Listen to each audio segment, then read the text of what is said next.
will give this evening's Dhamma talk. And while everyone is getting themselves comfortable and the latecomers are coming in, just a few words about Ajahn Nyana.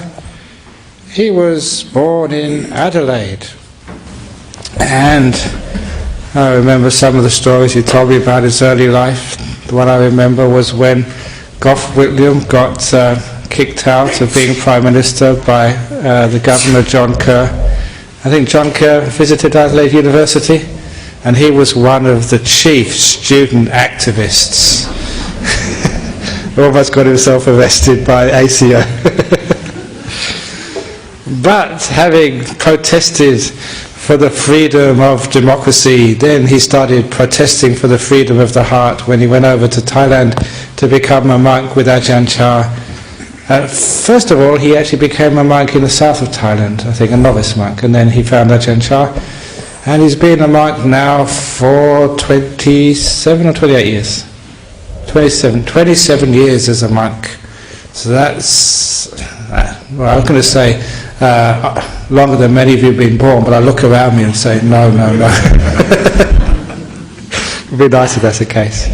So 27 years as a monk, and many of those years, 8 years here, very good monk, very, very popular in Thailand, and now he's going on a tour of Australia for a month, teaching in many countries, but he starts off here in Perth to share the Dhamma with us, and a wonderful teacher, and again in charge of many monks, 3 or 4 monasteries over in Thailand, and very well worthwhile listening to. So I introduced Ajahn Nyana to give a talk on the Dhamma on whatever subject he likes this evening. Here you are, Ajahn.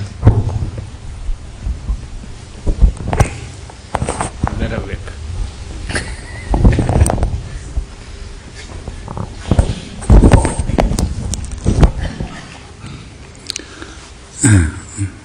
Thank you for the introduction, Ajahn Brahmongso. I will begin the talk by the traditional Buddhist chanting of paying respects to the Buddha, the Noble One, the Enlightened One, fully enlightened by himself. Namo tassa bhagavato arahato samma sambuddhassa. Namo tassa bhagavato arahato samma sambuddhassa. Namo tassa bhagavato arahato samma sambuddhassa. Buddhaṃ Dhammāṃ Saṅghāṃ Namasāmi.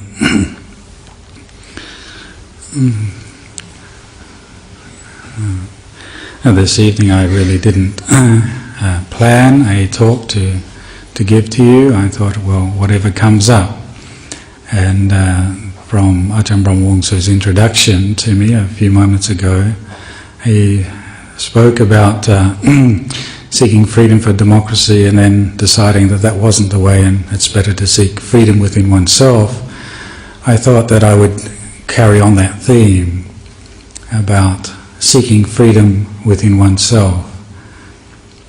Many years ago, before I actually went to stay with Ajahn Chah, there was a Western monk who became a very famous writer much later on, who his name was Jack Cornfield, and he became a monk with Ajahn Chah. And when he went to Ajahn Chah's monastery, he found it very difficult because it was so regimented. We all shaved our heads, we all wore the same coloured robes, we had the same bowls, we went on alms round at exactly the same time, we got up at the same time in the morning, we did chores all together. And he had been a hippie before coming to a monastery, and had an idea of freedom being doing what you want, when you want, how you want, at all times. And so he felt very frustrated, and he said that one night he had a dream where he took his monk's bowl, simple plain monk's bowl, and painted technicolor colours all over the monk's bowl, and tie-dyed his robe. And he woke up in a hot sweat because he thought he'd be in trouble by Ajahn Chah. And so he walked off to Ajahn Chah's hut and thought, this is just too much. I'm too restricted with all these particular rules of training and all these ways of doing things together with all the monks. I want some space. And he went to Ajahn Chah and said, look, these regiment rules are not the way. I think we need more freedom, more space to do what we want, when we want, how we want. And Ajahn Chah looked at him and said, see if you can find a more profound state of freedom than that. And those words just knocked all his thoughts out of his head. He was completely taken back and stilled by that. Because then Ajahn Chah said, do you think that real freedom is just getting what you want, how you want, and when you want it? You've done that in your life to a certain degree, and has it brought you real freedom? Maybe there's a more profound state of freedom than that. And he was so taken back by that, he went back to his kuti and he realized that actually, yes, it's not just doing what we want or following our desires that brings us freedom, because we've, in our own life experience, have all noticed that actually sometimes that doesn't bring us freedom, it brings us problems, difficulties, enjoyment, sometimes pleasures, but consequences as a result of those pleasures. And maybe there is a higher state, a more profound state of freedom than following desire. And that brought him back to the fundamental teachings of the Buddha, which was that yes, there is a state of freedom, which he called enlightenment, nibbana, liberation, and that isn't achieved through following desire, but through the cultivation of overcoming desire and abandoning desire. Then that real freedom can be obtained. And that real freedom is through developing body, speech and mind as a pathway. And the profundity of the Buddha's teachings that I found in my life, when people ask me, what really brought you to Buddhism? What was the thing? And especially in Thailand, people see you as a Western monk, brought up in a Western culture, not brought up as a Buddhist, and then coming to discover Buddhism and then becoming a monk. And say, well, what brought you to Buddhism? And I always give the response that really the one thing that struck me, that brought me to Buddhism, was the Noble Eightfold Path. Because in the Buddha's teachings, as we know, he taught there's the first noble truth, the noble truth that life is basically unsatisfactory because it's always changing. Doesn't matter how pleasurable it will get, that pleasure will change and disappear. And I tend to simplify that definition, that life is unsatisfactory, as saying life is problematic. Because when we hear is that life is suffering or dukkha or unsatisfactory, it gets a bit abstruse. But when we say that life is problematic, we can start to see that yes, as soon as we wake up in the morning, there's a problem there. And do we get up or do we, turn on the snooze button? Ajahn Brahm gave me an alarm clock and I noticed there's a big snooze button there. He says it's compassion, I say that's indulgence. He should ban all snooze buttons on his monks' clocks in his monastery. And we see that there's immediate problem there. When we get up, there's the problems of taking care of the body, brushing the teeth, combing the hair if you've got any,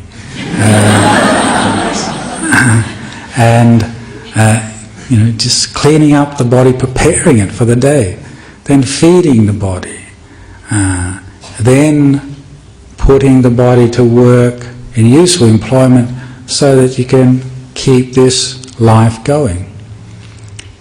And all the problems and difficulties that go with employment, work, the boss, the employees, then relatives and friends, problems of loved ones, the problems of money and economy, the problems of health and well-being, all the problems of life that come through the door to us.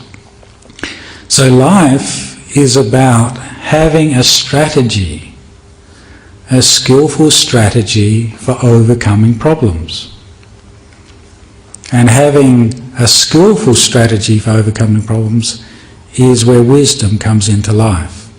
How wise we are will reflect in our skillful strategy for dealing with the problems of life, dealing with the dukkha of life, so to speak, in Pali. And this dealing with the problems of life is how we tackle the first noble truth, the noble truth of change, creating unsatisfactoriness, problems. The second noble truth is, the Buddha pointed out, as we know, that there is a cause for problems, and that is our desires. Someone asked me, how long are you staying here in Perth? And I said, I'll be staying till Wednesday. And they immediately said, that's not long enough. And my response was the response that Ajahn Chah would give. Is the piece of string too long or too short? If I have a piece of string this long, and you want a piece of string longer than this, then it's too short. If you want a piece of string shorter than this, then it's too long. The problem is not the piece of string, it's what you want. So how long I'm staying in Perth is not a problem unless you want more or less. Some people might want less. When I told the people in Thailand I was going to be away for a month, they said, that's too long. So we can see that it's what we desire. So that is the cause of problems. That's where our problems and difficulties are sourced from, is because of our either wanting it to be longer or shorter, and better or worse, come or go, to have or to get rid of. So that wanting and rejecting causes problems. And then, of course, the Buddha said, there's a utopia, there's Nibbana. Now, for myself, when I came across Buddhism, it sounded a wonderful thing, Nibbana, and it's certainly desirable, but it is far from our experience here and now, and it is something to aspire to, but it is distant. It's not something yet that we have experienced or can directly know when we certainly begin. And most religions offer you a utopia. So that didn't really grab me. But the thing that grabbed me about Buddhism was that he taught a strategy to realize that utopia of freedom, the Noble Eightfold Path. And it was that strategy that was presented very systematically and very clearly that grabbed me, because I thought, well, if he's saying that this is what he did to realize freedom, and he's saying that if you follow these procedures, this strategy, you too can realize freedom, then that is something I can put to use. That's something I can try, that's an experiment that I can repeat. So that is what got me hooked. So when people ask what brought you to Buddhism, it's that, the strategy in life for overcoming all problems and leading to that freedom. And the Buddha taught that there is freedom to be found through the Noble Eightfold Path, and he divided that up into basically three things. That is virtue, the path of virtue, the path of meditation, and the path of wisdom. So the 8 steps are divided up into those 3 basic categories. And the area of virtue is a strategy for becoming a more kind, skillful, compassionate person. And we can see that as a strategy for overcoming problems, it actually does reduce problems. Which just intellectually we can understand that. If people in this world, say, had the virtue of harmlessness and non-killing, non-violence, didn't steal from each other, there wasn't sexual exploitation, and people were honest in their speech and had integrity in their speech, truthfulness, and then were sober and clarity in their minds, then a lot of worldly problems would fade away. So just intellectually we can see the strategy of virtue is a life strategy worthy of taking up, which will overcome many problems socially and also in our own states of existence, our own experience. Our lives will become more peaceful, be free of certain dangers. And here we can see that problems can be overcome by avoiding certain things, certain actions which will cause more problems. Because problems in life are there, but we don't have to go and find problems.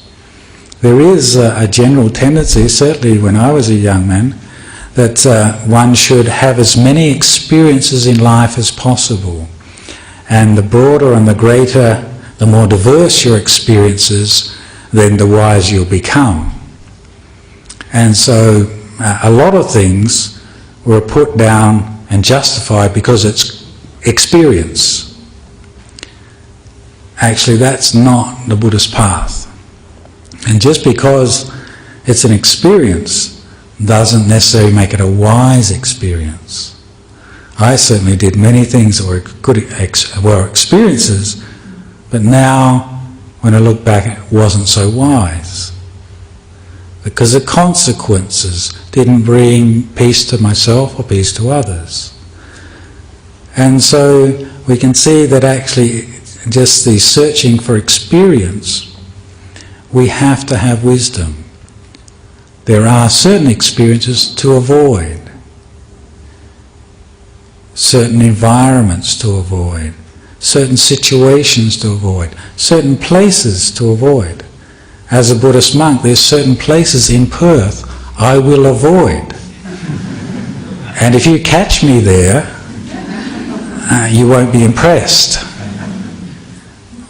Why? Because one realizes that there's dangers in that place. That's why they have red lights. It says danger. So part of our training is not to be colourblind. Yes? Yes? You have to be aware that there is red. Avoid it. That area, that situation, that environment does not lead to the growth of peace, virtue and understanding. There's the so-called temptations of life. And some people, the red light should go on when they pass the fridge. Yes. That's a red light district for you. But I can't comment on that because people are saying I've put on a lot of weight since I've been in Thailand. So I should be careful on what I say. We can see that we can get ourselves into difficult situations if we don't avoid certain environments, don't encourage our children to avoid certain environments. You know, one of the things of adults who are teaching our children where there's danger, where it's safe to go, where it's safe to travel, who it's safe to be with. Because what we want them to do is have freedom from danger. So there's certain freedoms which lead to more peace. And the freedoms to follow desire sometimes does not lead to peace. It leads to problems, it leads to conflict, and it can lead to great pain and suffering. So having that awareness of areas to avoid. And so some unwholesome states can be overcome just by avoidance. I've commented on this before. I read an experiment where in America they watched how many hours children watch television, and then they watched the average movie, and they saw that in the average movies there was X number of murders in a movie, and then they multiplied that by the average number of hours a person watches from the age of 0 to 20, and they calculated that the average person saw 20,000 murders on television by the time they reached 20 years old. And what does that have, and what does that do to this mind of ours, which is a very sensitive, very delicate thing, which is influenced and conditioned by what we feed into it. So by avoiding, by purposely choosing to say, if they'd seen 20,000 acts of compassion, maybe there would be a different response in our societies. But when we're feeding and grandizing violence in society, then we see that there is consequences that result.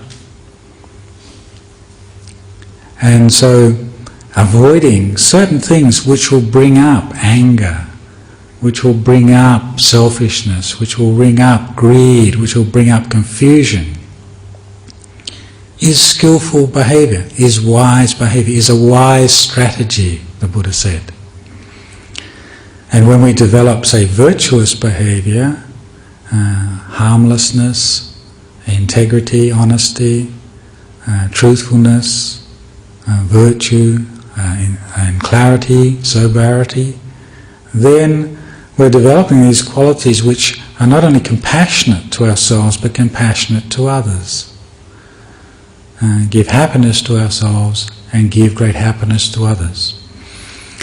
And then the Buddha said that there's actually another strategy which is very important in developing to ourselves and others, is that there's certain qualities that we should be abandoning. When we notice within ourselves that unwholesome qualities arise, for example, aversion, negativity, jealousy, rivalry, competition, self-righteousness, greed, exploitation, taking advantage of others or the situation, confusion, doubt, worry, anxieties, and then those are the qualities that we should be striving, developing a strategy in our life to abandon.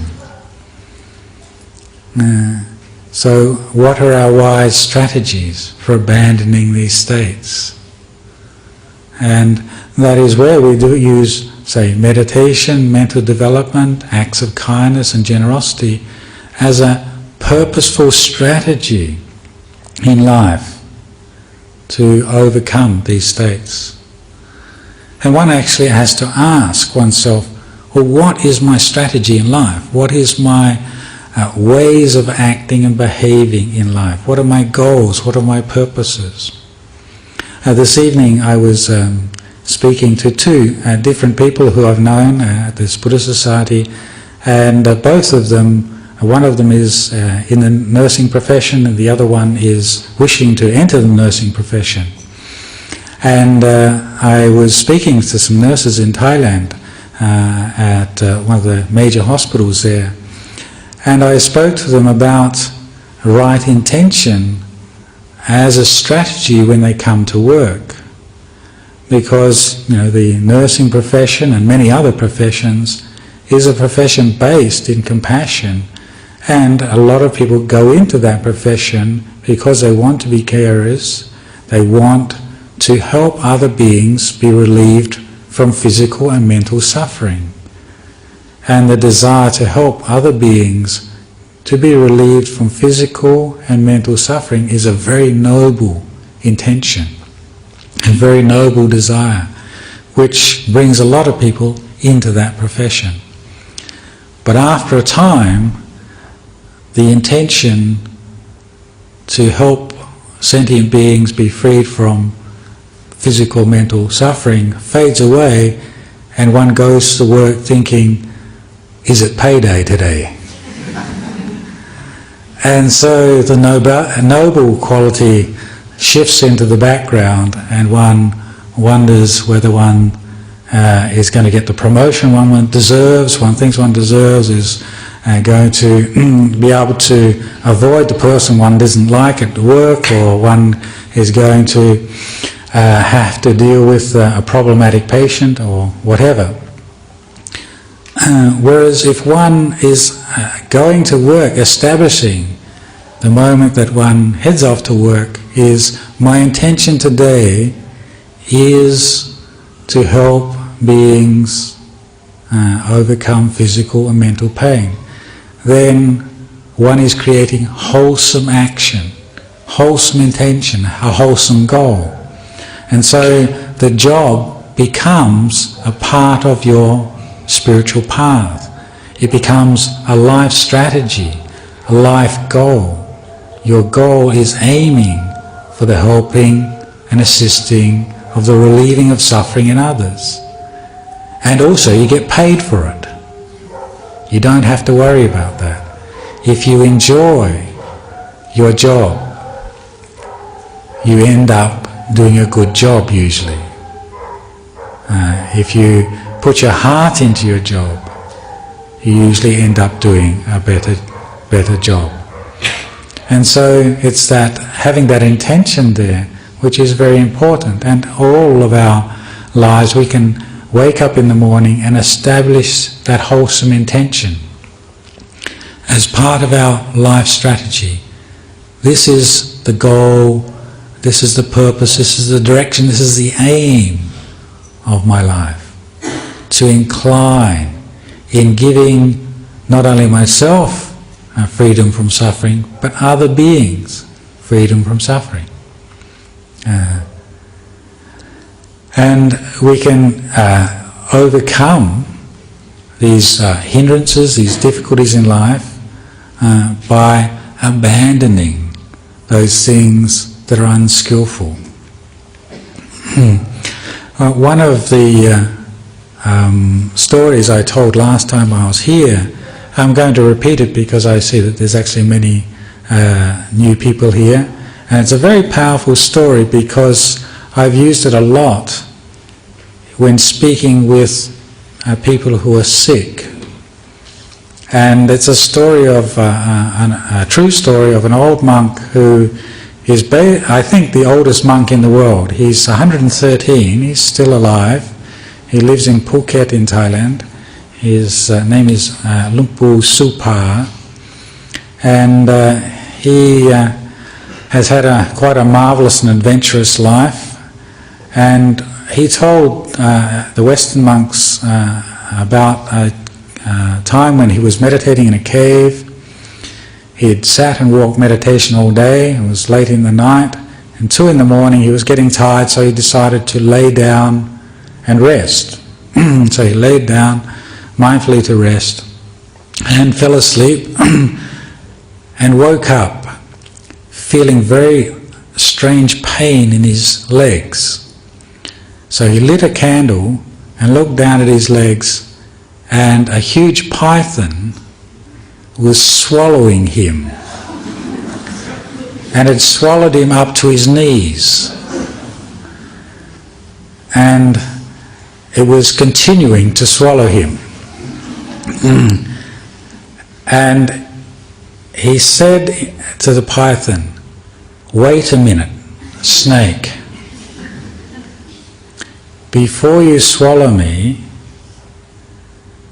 I just want to say something to you. If this is how I must die, then I give this body to you. Because I will die, and if I have to die as your food, then I give this body to you. But I'm determined that this heart, this mind goes to Nibbana, to enlightenment. And I've determined to use this life to practice for enlightenment, for ultimate freedom. If you eat this body, snake, you have to take this mind to Nibbana, to enlightenment, to freedom." At that, the snake regurgitated him and slithered out the cave. Now, most of you probably will not be eaten by a python in your life, unless you come to my monastery, because I released 10 of them in the monastery. That's to keep the monks awake at night.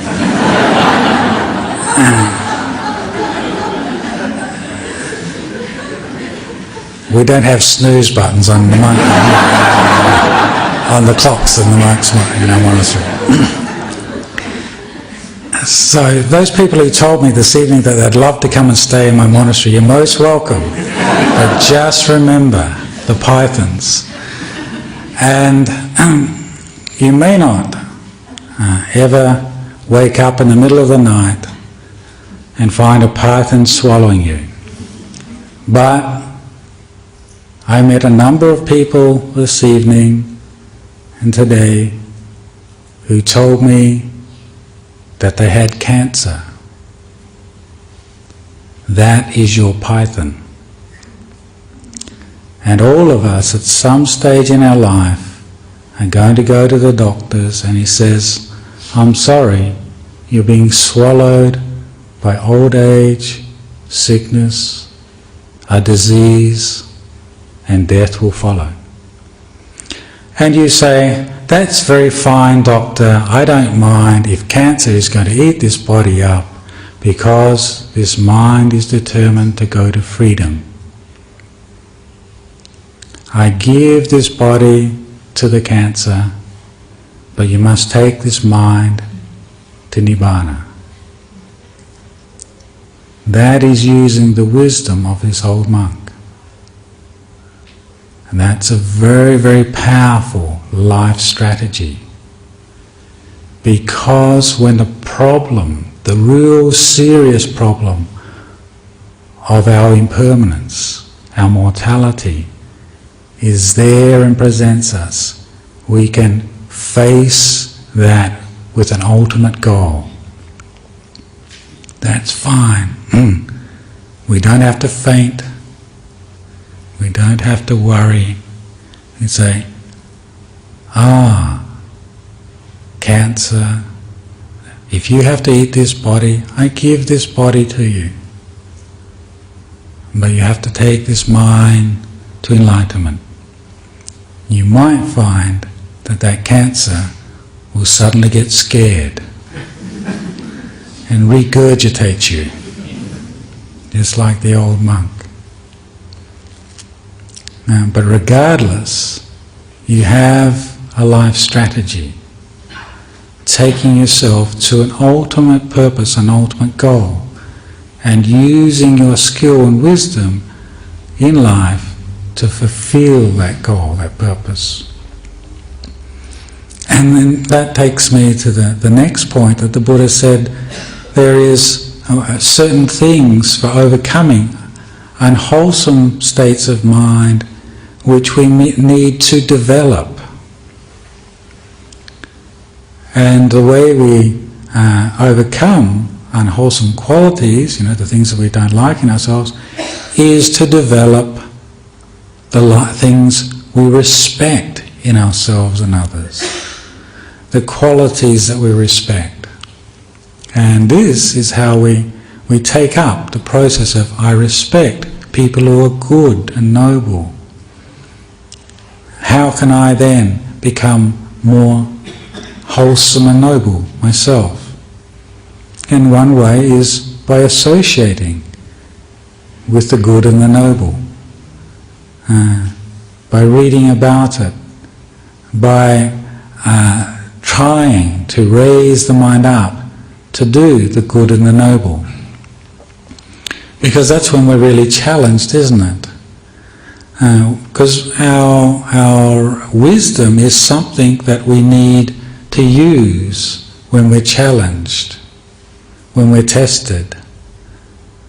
The difficult colleague at work, the colleague from hell, that's our challenge sometimes. How do we respond to them?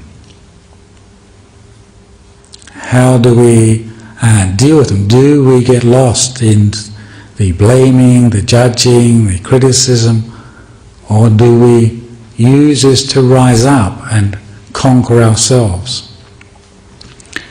There's a beautiful story in the discourses of the Buddha, which gives you an idea of this. There was the story of Mahakassapa, and in a previous life he had been born as a very poor man, and he was married to a lady who was also very poor, and between them they just had 2 pieces of cloth. They each had a sarong or a shawl to cover the lower part of their body, but they only had 1 piece of cloth between them to cover the upper part of their body. And in India at that time, you didn't go into society unless you covered your upper part of your body. And so he could go out into the fields and work, but he couldn't go into the town. And one time, the Buddha Kassapa, previous Buddha, was giving teachings, and both of them loved to go and listen to Dhamma talks. But they knew that it would be inappropriate to go and listen to Dhamma talks just with the shawl. So what they had to do was divide their time. During the day, the wife would go to the monastery, and she would wear her sarong and take the 1 piece of cloth and cover her upper part of her body and listen to the Dhamma talk, and then come home and then give the shawl to her husband, and he would go in the evening. And that way they listened to the Dhamma. And one time it was around the Katina time, which is a time of traditionally offering cloth to the monks at the end of the rains. And the husband went to the monastery, and he was listening to a talk and was hearing that it was a time for offering cloth at the end of the rains retreat, and the king was intending to offer some cloth. And he found he was inspired, he wanted to do an act of generosity, and he felt an incredible hunger to do a generous act because he was so poor. He had so little to share. And he thought, well, I've only got this 1 piece of cloth, and if I give that up, that's going to create great problems for myself and my wife. But I really want to give that. And so his mind was in this conflict, in this turmoil. Should I give or shouldn't I? And in the end, after going back and forth in his own mind many times, thinking of the problems that it caused, he made a determination. Even though my wife's not here, may she, when I tell her that I've sacrificed this cloth, rejoice in this act of generosity, so that we can build merit together, make happiness together for now and in the future. And he took that piece of cloth off his shoulders, put it on his head, and then placed it on the feet of Kassapa Buddha. And at the time of placing it on the feet of Kassapa Buddha, he yelled out, "I have conquered, I have victored. I have won victory."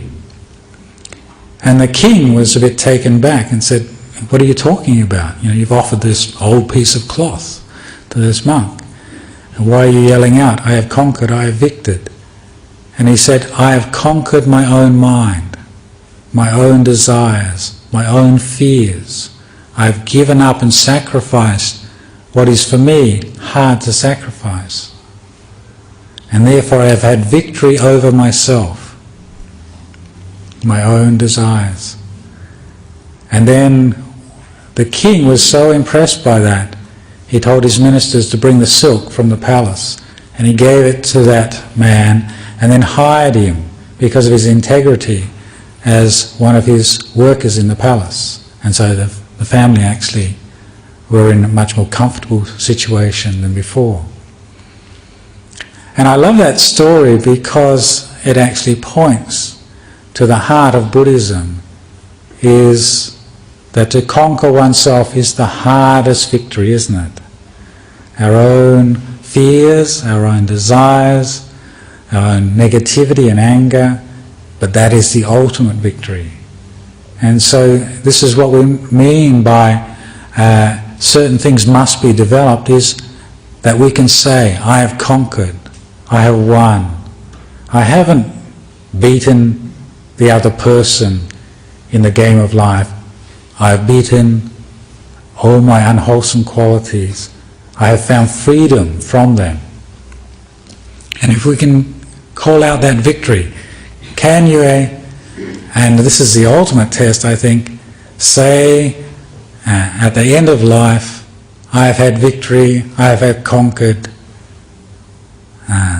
all the difficulties, the problems of life that life has presented me." And if we can do that, then we've found real freedom. And this is actually a very important factor of the path of Buddhism, is not finding, conquering or overcoming what other people say, but finding that we can overcome the problems that present within our own minds and our own lives and our own hearts. That is very important. And the other thing that the Buddha said that we need to do in the path is actually sustain the good qualities that we've already developed. And this is often the hardest part, because sometimes we can be virtuous for a while, but to be virtuous all the time, that's a real test. Sometimes we can be peaceful for a while, but to be peaceful steadily, evenly, to be calm and contented throughout life situations and challenges, that is the real test. Sometimes we can be wise in certain occasions and then trip up in others. And so it's to sustain the good qualities that we've already developed. That is another strategy of life. That should be part of our strategy, our way of dealing with life, is what are the good qualities that I have developed? And then saying, well, these need to be protected. It's just like your children, or a very delicate plant. Those things need care, they need protection, they need sensitivity to be looked after and supported so that they can nurture and grow. And so too, the qualities we've developed in our minds, in our hearts, they need a lot of care and attention to nurture and grow, and so that we can sustain them, keep them maturing, developing and growing. And that's why building, say, a physical place like this is one of the supports for allowing This Buddhist centre allows people to develop the minds and develop the hearts. The physical buildings are structures that give convenience to supporting the mind. But the most important thing here tonight is not the building, the material things outside, it's all the hearts of the people sitting here. And the qualities, the virtues, the goodness in those hearts. And so instead of, for example, looking around this room and seeing the physical bodies sitting in this room, try to look around the room and look for the shining hearts. Look at not as a person, as a physical person. This person is a Buddhist monk, this person is a man or a woman, this person is an adult or a child, old or young, this person is of this nationality, but this person is a heart. This is a mind which is seeking happiness and wishing to avoid unhappiness and suffering. And how can I support that mind in this being and the mind of other beings to grow in happiness, grow in kindness, grow in nobility and goodness and care, to be wise and skillful and mindful, and to avoid those traps, those dangers in life that will lead to the opposite. How can I sustain the goodness within my life? And one of the things that the forest meditation monks will often stress to lay people is the rarity of being born as a human being. Just being born in the human realm is not difficult. There's 6 billion of us. But to be born amongst humanity is actually very difficult. To be human, that means to have humanity. And to have humanity means to be ethical, to be compassionate,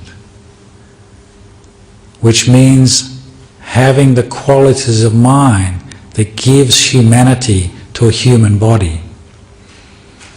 We have this human body, but we have to make it a mind based in qualities of humanity, which are the qualities of compassion, kindness, goodness, ethics, virtue, sincerity, truthfulness, honesty.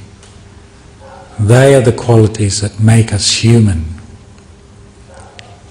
And those qualities we can grow and develop and sustain within ourselves so that they prosper, they mature. And to do that, firstly we have to treasure what we already have. If we're actually heedless about the goodness that we have, about the good qualities we have, the good situation we have, then we get very careless. That is why the Buddha said carelessness or heedlessness is the door to continuous death. You die as a human person because you couldn't care. One becomes heedless about the qualities of humanity. But when one cares, one is careful, then that is a door to the deathless, the Buddha said. So heedfulness is a door to the deathless. One doesn't die. That is not that the being doesn't die, but it leads this mind of ultimate freedom, and that freedom never dies.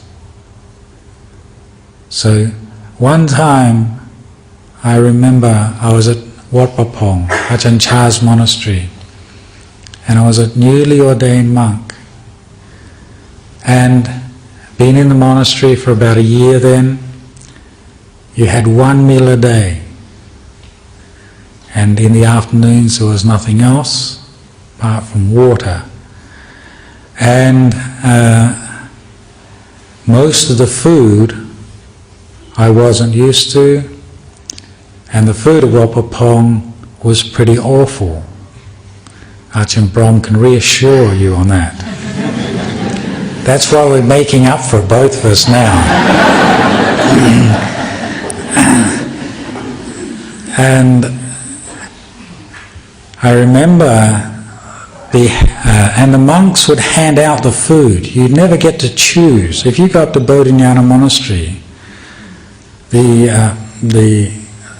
some of the lay people said, I never eat as good as this. And they see the food that's offered to the monks is incredible in this particular country and in this society. And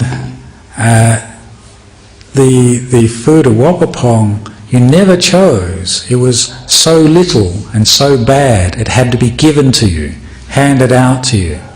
So you would sit with your bowl in front of you, and a monk would come down the line and he would put a lump of something in your bowl.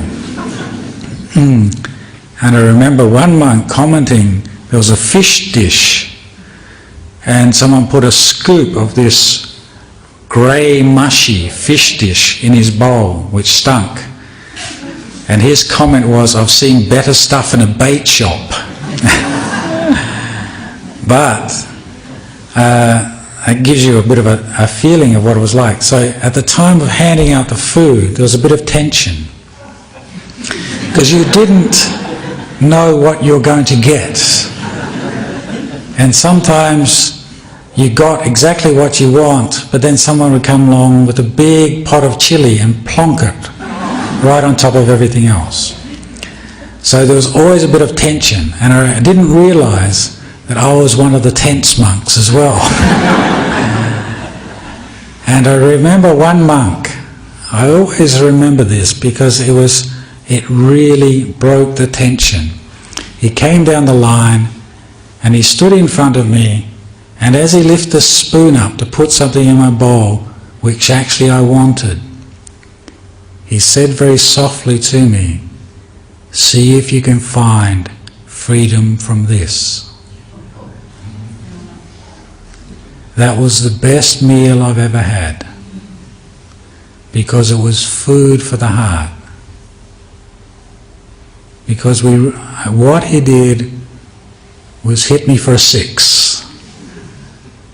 Yes, actually food is just food. There must be something higher than this, something that leads to a greater freedom. And this is what the Buddha said when he was reflecting after his enlightenment. He reflected on the Dhamma that he'd realized, and he said very powerful words. He said, this teaching is for the abandonment of all accumulations, which means see if you can find freedom from all you've got. What do you accumulate? It's not just material things of the house, the car, the possession, but it's even people, relationships, ideas, thoughts, feelings, disappointments.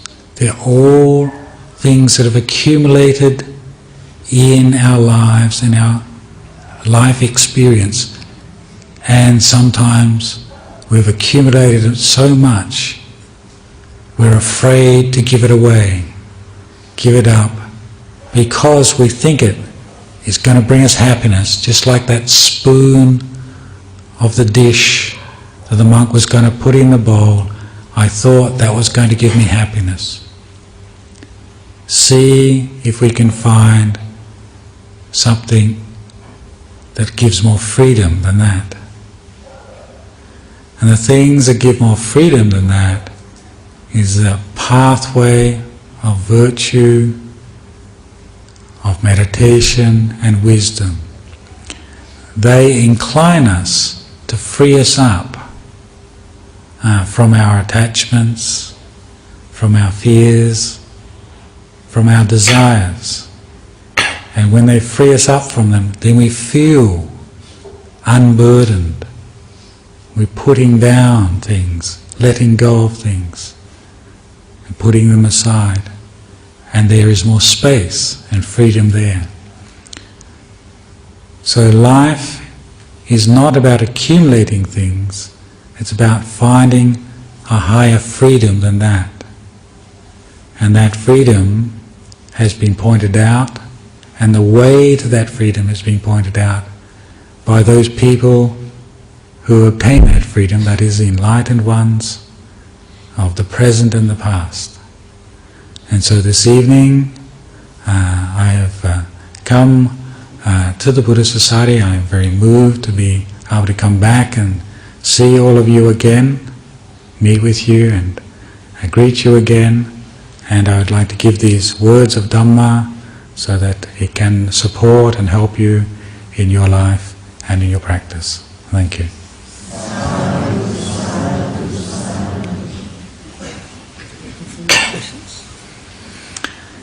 Ajahn Brahma asked for me to request, is there any questions? Yes, I would like to ask a question. Mm-hmm. Based on your teaching tonight, I understand a lot of what you're saying. In society, we're very conditioned to seek the dollar. We're all conditioned that money is going to make us happy. So, as people like yourselves are, your lifestyle is different to ours. In our lifestyle, is there a place in the Buddhist philosophy for wealth? I mean, is it, or do we have to, if we want to be practicing the Buddhist philosophy in a quick way, I would to then give up the idea of searching for wealth and these material things that we have in society like ours? I'd like to know how wealth fits into the Buddhist philosophy. Okay. It fits into the donation box. Ajahn Brahm said it fits in the donation box, but I like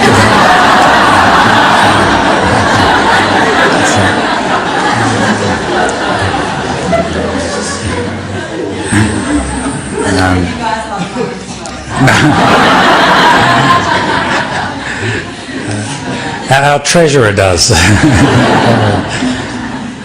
That's actually that's a very good question, and it's a very important question especially for the lay people. You know, the monks don't actually have money, but we use facilities, and you know, I get this question asked very frequently, even in a Buddhist country in Thailand, and so it's very important here. So I certainly want to give some time to responding to that question.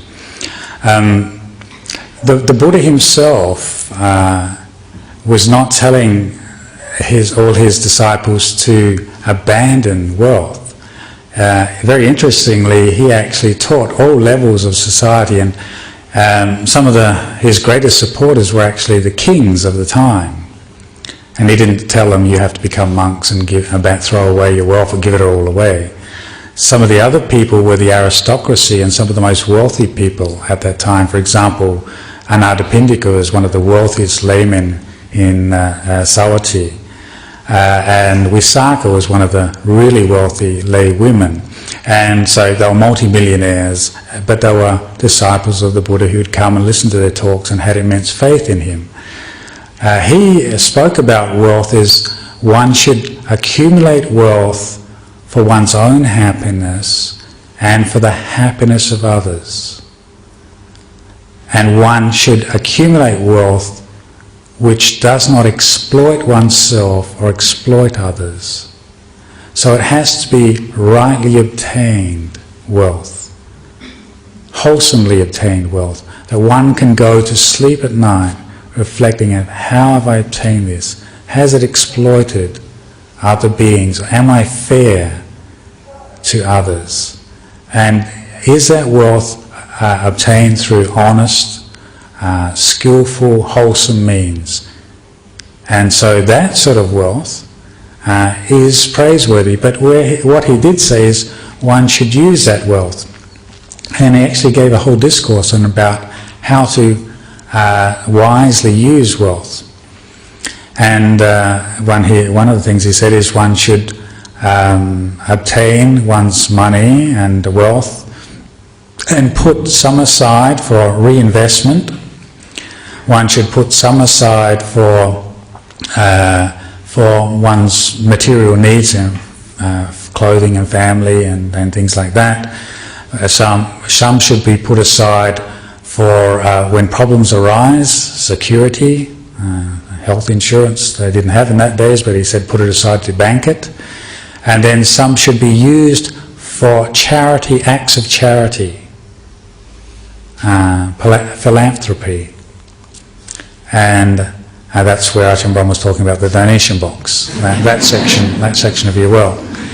And so, he was telling how to use people to use wealth skillfully, but also he's saying that some people find it they can obtain wealth, but they can't keep it. That's unwise as well. Some people earn great amounts of money, but they can't save, they can't keep that money or use it for skillful means because they haven't learned how to use money. I have a layman at one of my monasteries who used to earn huge amounts of money, but basically he spent it all on drinking and gambling. And so he's broke now, and so he's decided to come and stay in a Buddhist monastery. And there's someone who can obtain wealth and keep it and spend it skillfully, but then they don't know how to share it as well. So it brings them happiness, but doesn't necessarily benefit any other people. And so that is another aspect of using wealth. So it's not that, certainly wealth is not bad in Buddhism at all. And as I said, many wealthy people were disciples, enlightened disciples, the first stage of enlightenment, the Sotapannas at the time of the Buddha. But it's how we obtain that wealth, how we use that wealth, which is the most essential thing about wealth. Because really, the things we've obtained from the world are just temporary possessions of ours. We all know the saying, we can't take it with us. But really, can we get our minds around that? Really, it is only just passing through our hands. Maybe the government will take it off us. Maybe our children will get it. It's actually how skillfully we've obtained that wealth, and then how skillfully we use that wealth. And I, as an abbot in Ajahn Nyanadhammo as well, reflect on this very often, that yes, finance is donated to the monasteries, and there's sometimes we don't need those donations. How can I use those donations in a way which is respectful of how and the intentions of the donor, but also of being benefit to the society. So, for example, when I get back to Thailand, I'm going to be laying a road in the local school using monastery funds, because I went every birthday, I go to the school and give out gifts. I gave out computers last year for the school because that's what they wanted, and the teachers complained that the local school is a swamp in the rainy season, and the kids have to walk through the mud and they get athlete's foot and things like that. And so this year I spoke to the teacher, headmaster before coming here, and said, look, I want to get the whole village out there. The monastery will pay for all the gravel and the sand and the cement, and we'll pour a road and pathways for the kids in the school. And some people argued with me in the village. They said, just bring in a concrete truck, it's much quicker. But I said, no, I don't want a quick road. I want a harmonious road. I want the whole village to come out and put some work on Saturday and Sunday afternoon and mix the cement. I don't care if the road is not quite as strong up to engineer grade cement. What I care about is the whole village and the monastery do something together for the children of the village. And that will bring harmony in the village and bring the society together. And that's a much better road in the school. And so it's actually how we use the wealth and what we use it for, which is very important. Does that answer your question? Thank you. Yeah. Yes? It's not exploitation, expecting these people who work the whole week and they tired and also they're on top of the world for the children, instead of resting, going and doing their own. It's purely voluntary, and when I suggested it, the response has just been overwhelming. Because in the Thai society, the village society is very different from a large city, that the villagers are used to doing things as a communal group. But now, as in that particular village, people are going off and doing jobs everywhere else. That part is breaking down. The village life is starting to get more individualistic. And so when I suggested this, their response was just overwhelmingly in favour of it and very supportive, because they want those sort of projects that brings the village together. If no one turns up, I don't care, but I'll get the monks out doing it.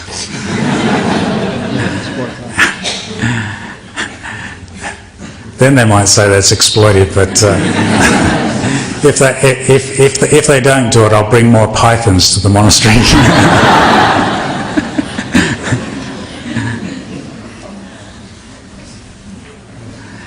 Just on that, one of the monks sitting next to me actually went to that school. This is Tan Tejin. He actually is from the monastery I go on alms round every day, and actually went to that school. And so when we went back there, you could see that the school had been built 40 years and it was still in an impoverished state. And he was actually telling me when he was a young boy, his mother was a very devout supporter of our monastery when we first went there, and he was telling me that the monks in the morning would go on alms round into the village, and it was tradition in the old days when he was a young boy that any food that was cooked for breakfast, the rice, would not be eaten by the householders until they'd actually put food in the monks' bowls. And so his mother, who was very devout, used to cook rice, and then he used to be very hungry and want to eat the rice, and she would say, no, you have to wait for the monks to come. And so he'd be very excited to watch to see that the monks came on time, and keeping an eye out, and when the monks would get close to the village, he'd get very excited and say, the monks have come, the monks have come, and then the family would come out and put rice in the monks' bowls, and then they would go in and have a meal together, because they had the feeling that they should start the day doing act of generosity, which is a wonderful tradition.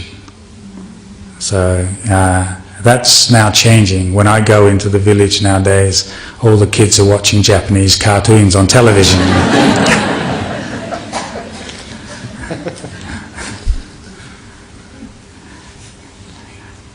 Okay, I think that's it.